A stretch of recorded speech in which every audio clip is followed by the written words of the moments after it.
Did you know that Mel Gibson is about to bring to cinema one of the most brutal and forgotten battles in history? That's right. The director of Braveheart and Hacksaw Ridge announced that his next project will be about the Siege of Malta of 1565. And if you think you've already seen epic battles in cinema, prepare yourself. Because what happened on that small island in the Mediterranean is so intense, so improbable, that it seems like a movie script. But it's not. It's real history.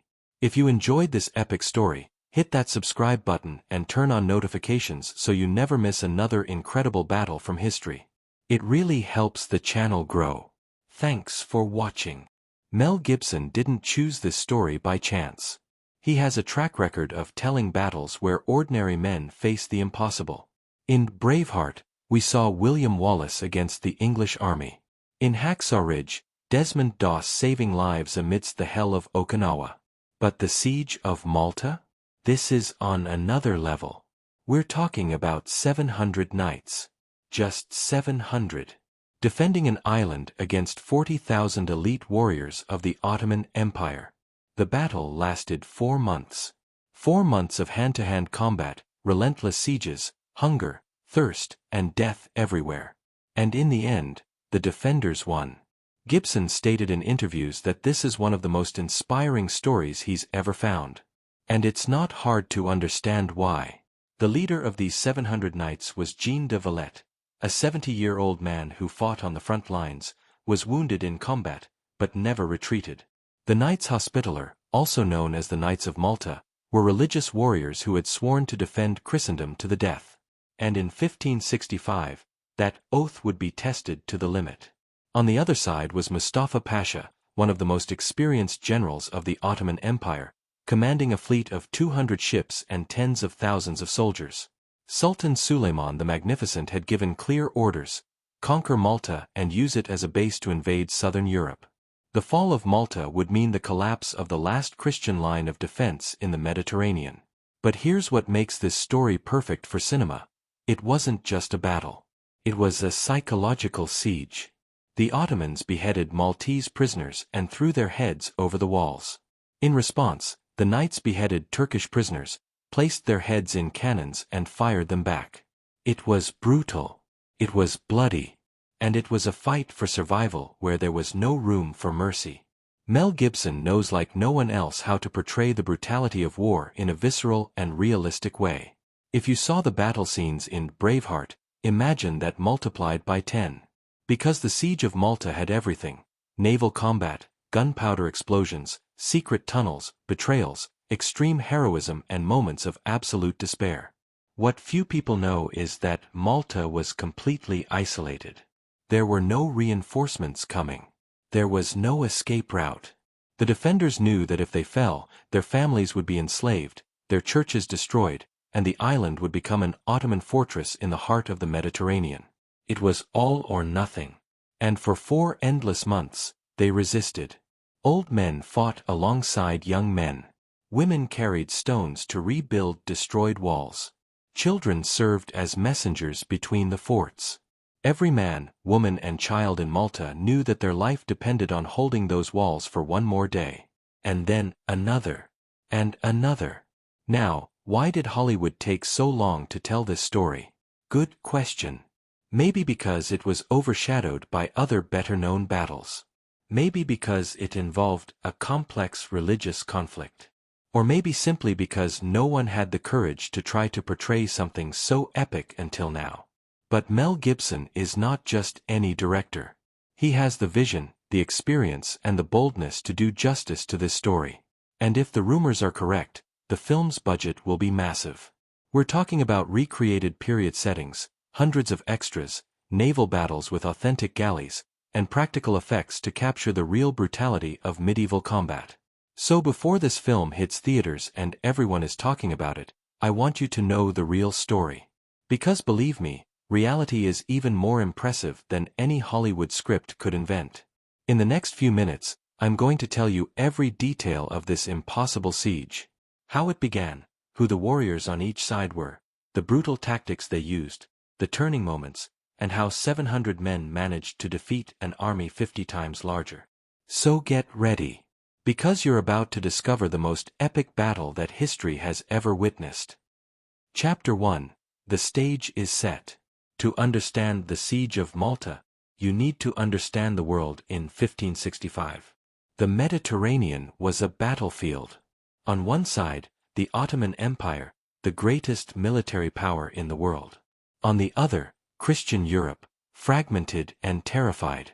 The Ottomans had already conquered Constantinople in 1453, exterminating the Byzantine Empire. They had expanded through Hungary, the Balkans, North Africa. Their galleys dominated the sea. Their janissaries were considered invincible. And now, under the command of Suleiman the Magnificent, they had a clear objective: conquer Malta and use the island as a springboard to invade Italy and southern Europe. Malta was small, just 316 square kilometers. But its location was strategic. Whoever controlled Malta controlled the trade routes of the central Mediterranean. And since 1530, Malta had been the property of the Knights Hospitaller. Who were these knights? They had started as a religious order in Jerusalem during the Crusades, caring for sick pilgrims. But over time, they became an elite military order. Warrior monks who took vows of poverty, chastity, and obedience, but also of eternal war against the enemies of Christendom. When the Muslims retook Jerusalem, the knights were expelled. They migrated to Rhodes. There, they resisted for 200 years until Suleiman the Magnificent personally led a massive siege in 1522 and expelled them again. The Holy Roman Emperor Charles V then offered them Malta, a rocky, arid island with few resources. But it was home. And they transformed it into a fortress. In 1565, Suleiman was 71 years old. He was the 10th Ottoman Sultan and the most powerful of all. Under his command, the empire reached its territorial peak. But Malta was an open wound. Those Christian knights used the island as a base to attack Ottoman ships, capture Muslim slaves, and disrupt trade. Suleiman couldn't stand it anymore. He wanted Malta destroyed. He wanted the knights exterminated. And he wanted the world to know that defying the Ottoman Empire had consequences.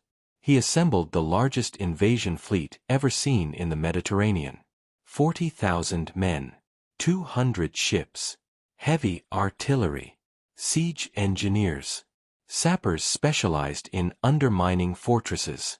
And he placed everything under the command of Mustafa Pasha, an experienced general who had fought in dozens of campaigns. On the Maltese side was Jean de Valette. At 70 years old, he was the Grand Master of the Knights Hospitaller, a veteran of countless battles. He had fought in Rhodes as a young man, survived the siege of 1522, been captured by Barbary pirates and rode as a galley slave for a year before escaping. Valette knew the Ottomans. He knew their tactics. He knew their brutality. And he knew exactly what was coming. When spies reported the size of the Ottoman fleet, many knights panicked. How could 700 knights and 8,000 Maltese soldiers stop 40,000 invaders? Valette responded with a phrase that would echo through history: a victory is at stake that will give the winner dominion over the world. Malta had three main fortifications: Fort St. Angelo, Fort St. Michael, and Fort St. Elmo. All protected the Grand Harbor, the natural port where the knights kept their galleys. Valette knew he couldn't win in the open field. His only chance was to transform Malta into a bloody trap. Make the Ottomans pay for every meter of land. Prolong the siege until the summer heat, diseases, and lack of supplies forced them to retreat. He ordered the entire civilian population to take refuge in the fortresses. Burned crops in the fields so the invaders couldn't use them. Stockpiled supplies for months. And sent urgent messengers to Sicily and Spain requesting reinforcements. On May 18, 1565, the population of Malta woke up to a terrifying spectacle. The horizon was covered with sails. 200 Ottoman ships surrounding the island. The beaches turned black with disembarking soldiers. Thousands of tents sprouted up. Cannons were positioned on the hills. Mustafa Pasha disembarked with absolute confidence. He had orders from the Sultan to conquer Malta in weeks, not months. He looked at the small Maltese fortifications and smiled. This would be easy. He was completely wrong. The first Ottoman target was Fort St. Elmo, a small fortress on the tip of a peninsula that controlled the harbor entrance. Mustafa calculated he would need 5 days to capture it. It took 31 days, and cost 8,000 Ottoman lives. But this brutal story of impossible resistance, is for the next chapter. Chapter 2. The Hell of St. Elmo. Fort St. Elmo wasn't impressive. It was a star-shaped structure with stone walls, housing about 150 knights and 600 soldiers. But its position was crucial. As long as St. Elmo resisted, the Ottoman fleet couldn't use the main harbor. And Mustafa Pasha needed that harbor. On May 24, 1565, Ottoman cannons began bombarding St. Elmo. The noise was deafening. Stone and iron cannonballs rained on the walls day and night. The defenders could barely sleep. Each explosion shook the foundations. Each impact opened craters in the fortifications. During the night, Maltese soldiers worked frantically to repair the damage. But every morning, the Ottoman cannons destroyed everything again. After 5 days of continuous bombardment, Mustafa ordered the first attack. Thousands of Ottoman soldiers ran toward the walls with ladders, while archers covered their advance. The defenders waited until the last second. Then opened fire. Muskets fired. Cannons loaded with grapeshot decimated the first waves. The knights on the walls threw stones, boiling oil, and even beehives onto the attackers. The first attack was repelled. And the second. And the third. But the Ottomans kept coming. They had men to spare. Each attack tested the defenses, looked for weak points, exhausted the defenders. On May 31, Ottoman reinforcements arrived. Leading them was Dragut Reis, the most feared corsair in the Mediterranean. At 80 years old, Dragut was a living legend. He had captured hundreds of ships, plundered dozens of coastal cities, and was considered the greatest naval commander in the empire. When Dragut saw that Mustafa was focusing on St. Elmo, he approved. "Whoever controls St. Elmo controls Malta," he said.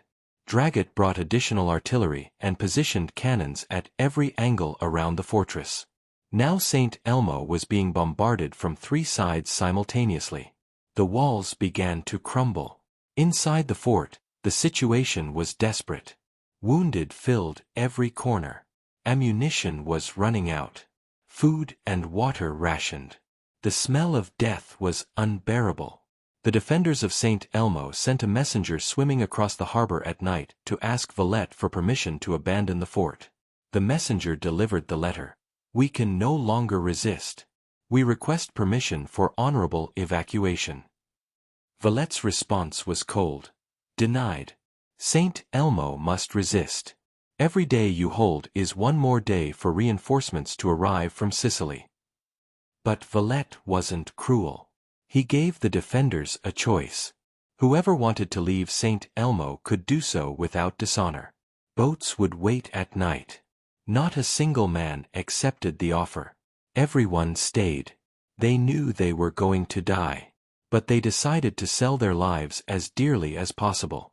On June 16, after 23 days of siege, the walls of St. Elmo were in ruins. There were no more adequate defensive positions. The Ottomans could see inside the fort. Mustafa ordered the final attack. 6,000 elite soldiers advanced at dawn. This time, there was no stopping them. They climbed the rubble, invaded the fort, and began the massacre. The defenders fought to the last man. Wounded knights who could barely stand drew swords and died fighting. There was no surrender. There were no prisoners. A single knight survived, gravely wounded and left for dead. He would witness what happened next. St. Elmo fell. But it cost the Ottomans dearly. Very dearly. 8,000 soldiers dead or wounded. Among them, Dragut Reis. Days before the final fall, a stone splinter hit his head during a bombardment. He died on June 23, a week after the fall of St. Elmo. When Mustafa inspected the captured fort and saw the cost in lives, he looked at the other Maltese fortifications across the harbor and realized the terrifying truth. If a small fortress like St. Elmo cost 8,000 men and a month, how much would the larger forts cost? But he had no choice. The Sultan's orders were clear. Malta must fall. And then Mustafa made a mistake that would change everything. A mistake that would transform the Maltese resistance from desperate to relentless. He ordered an atrocity. The bodies of the knights killed at St. Elmo were beheaded. Their heads were mounted on spears. Their bodies were crucified on wooden crosses and thrown into the harbor to float to Fort St. Angelo, where Vallet and the remaining defenders could see them. It was a message: this is what happens to those who defy us. Vallet received the message and sent his response. Chapter 3. Vallet's Fury. When the crucified bodies of the knights began floating in the harbor, Jean de Valette climbed the walls of Fort St. Angelo and watched in silence. His men awaited his reaction. Some were crying, others trembling with rage. Valette showed no emotion. He simply turned to his officers and gave a cold order: "Bring all the Turkish prisoners." The Maltese had captured about 50 Ottoman soldiers in earlier skirmishes. They were brought to the walls. Valette ordered them all beheaded immediately. But he didn't stop there. The heads were loaded into cannons as ammunition and fired back at the Ottoman lines. The message was clear: two can play this game. And we're not afraid to die. With St. Elmo captured, Mustafa could finally move his fleet into the main harbor. Now he directed all his artillery at the two remaining targets, Fort St. Michael and the fortified city of Burgu, where the civilian population was sheltered. The bombardment that followed was apocalyptic. 60 Ottoman cannons firing simultaneously. The walls trembled. Buildings collapsed. The noise was so intense that people bled from their ears. But this time, the Maltese had more room to maneuver. The fortifications were larger.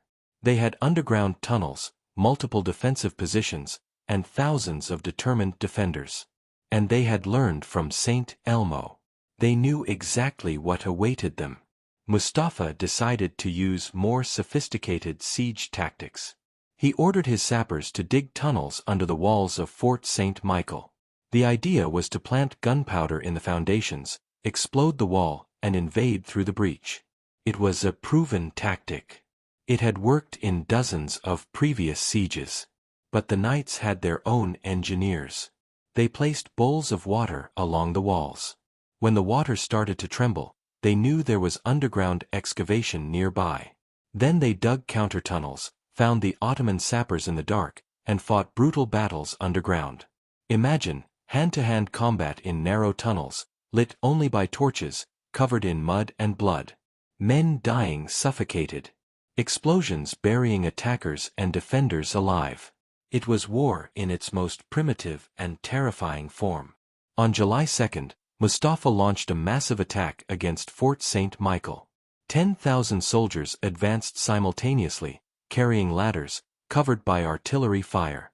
They reached the walls. They climbed. Some reached the top. For a terrible moment, it seemed St. Michael would fall. But then something extraordinary happened. Jean de Valette, at 70 years old, grabbed a sword and personally led a counterattack. He ran across the walls, fighting side by side with his men, shouting orders, inspiring the defenders. A young knight tried to protect him, saying, "Grand Master, you can't risk yourself like this." Valette responded while stabbing a janissary, "Today we all fight or we all die. There's no difference between me and you." The fight on the walls lasted hours. But it wasn't just knights fighting. Maltese women threw stones from rooftops. Old men too old to wield swords carried ammunition. Children served as messengers running between positions. All of Malta was at war. And slowly, meter by meter, the Ottomans were pushed back. Their dead piled up at the foot of the walls. Wounded screamed for help that wouldn't come. When the attack was finally repelled, Mustafa had lost another 2,000 men. And Fort St. Michael still resisted. July turned into August. The Mediterranean heat was brutal. Inside the Ottoman camp, conditions worsened. There wasn't enough shade. The water was contaminated. Dysentery and fever began to spread. Soldiers were dying from disease faster than in combat. Mustafa knew he was in a race against time. His troops were worn out. Morale was collapsing. Rumors said Spanish reinforcements were being prepared in Sicily. He needed a decisive victory. Fast. On August 7th, he ordered the most massive attack of the siege. All his remaining force, about 20,000 men, would attack simultaneously at 2 points, Fort St. Michael and Birgu. It would be all or nothing. If the Ottomans won, Malta would fall and Europe would tremble. If they lost, the greatest empire in the world would have been defeated by 700 knights on a rocky island. The fate of the Mediterranean would be decided in the next 24 hours. Chapter 4. The Final Attack. August 7th, 1565. 74 days since the beginning of the siege. The Maltese fortifications were in ruins. The walls had enormous holes. Towers had collapsed. Every building was marked by cannon impacts. Inside the fortresses, the situation was desperate. Supplies running out. Wounded filling every corridor. Defenders fighting with wounds that under normal circumstances would have killed them. But they still resisted. Vallet gathered his remaining knights. Many could barely stand. Some had wounds that would never heal. But all wielded weapons. He said, "Today may be our last day. But we'll make them remember. We'll make every Turk who survives tell their children about the resistance of Malta. And when we die, we'll die as knights." On the Ottoman side, Mustafa gathered his commanders. He knew this would be the last chance. His troops were exhausted. Diseases were decimating the camp. And worse, spies confirmed that a Spanish relief force was being mobilized in Sicily. If he didn't take Malta now, he would have to retreat. And explain to Sultan Suleiman how the largest Ottoman invasion force ever assembled failed to conquer a small island. The attack would be divided. Half the forces would attack Fort St. Michael by sea, using galleys to land troops directly on the walls. The other half would attack Birgu by land, trying to cross the breaches in the fortifications. 20,000 men. All or nothing. At dawn, the Ottoman war drums began to echo. The sound was calculated to terrify. Thousands of feet marching in unison. War cries. Scimitars beating on shields. The Maltese cannons opened fire. Grapeshot swept the first waves. But the Ottomans kept coming. Climbing rubble. Jumping over bodies of fallen comrades. Determined to win by sheer force of numbers. At sea, the galleys crashed against the walls of St. Michael. Soldiers jumped from the ships directly onto the fortifications. Hand-to-hand combat erupted at every point of the defenses. Once again, Vallet led by example. At 70 years old, he fought on the front line. And this time, he was wounded. A spear pierced his thigh. He fell. His guards ran to protect him, shouting for him to retreat. Vallet pulled the spear from his own leg, used it as a crutch, got up and continued fighting. His men saw this. And something changed. If a 70-year-old man, bleeding, could continue fighting, how could they retreat? The Maltese resistance intensified. Wounded who were being treated grabbed weapons and returned to the fight. Women and old men grabbed stones and threw them from windows. Priests blessed dying soldiers while they themselves wielded swords. Malta had become an entire nation in arms. The battle lasted 8 hours without pause. But slowly, incredibly, the Ottomans began to retreat. It wasn't a quick defeat. It was a gradual erosion. Each position cost hundreds of lives. But the Maltese wouldn't yield.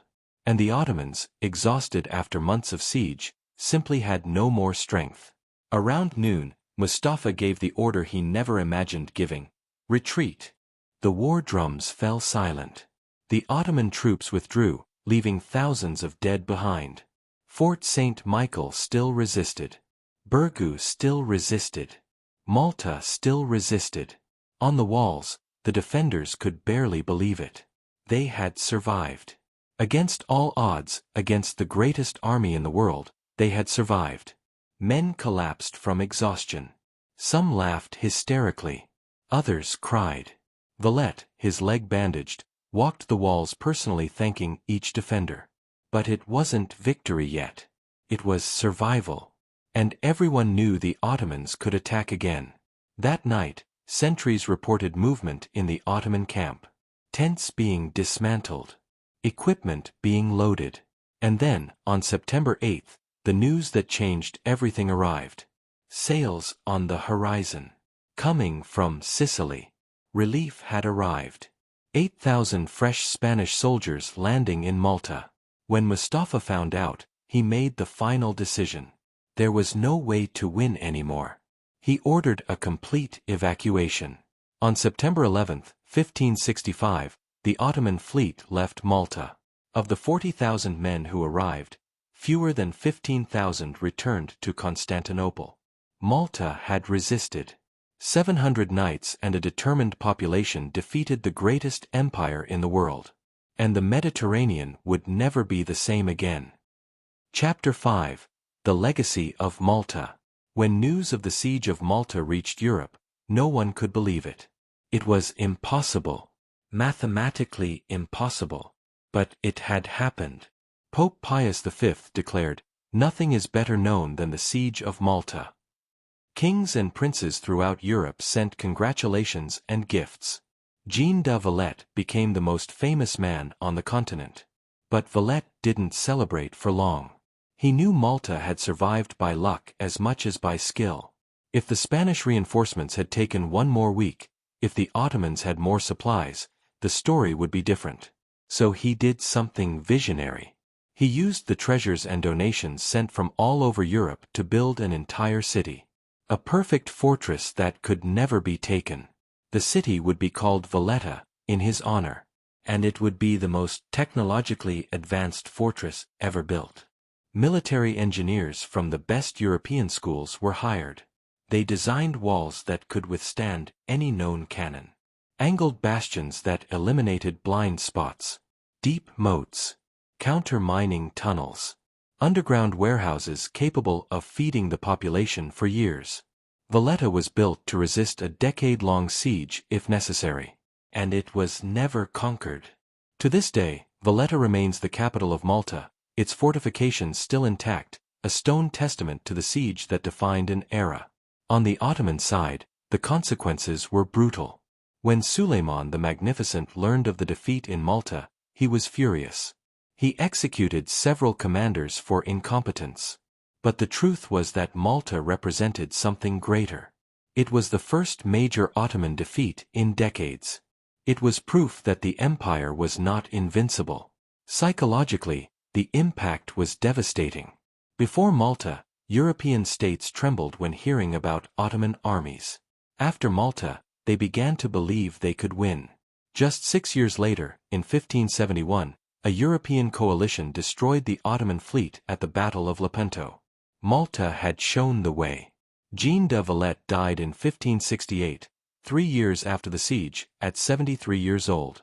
He didn't live to see Valletta completed, but he lived long enough to know that Malta was safe. He was buried in St. John's Cathedral in Valletta. His tomb has a simple inscription, "Here lies Vallet, worthy of eternal honor.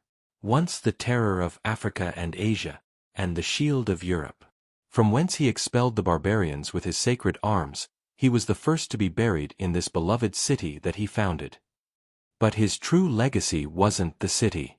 It was the lesson he taught, that courage, determination and strategy can defeat superior numbers.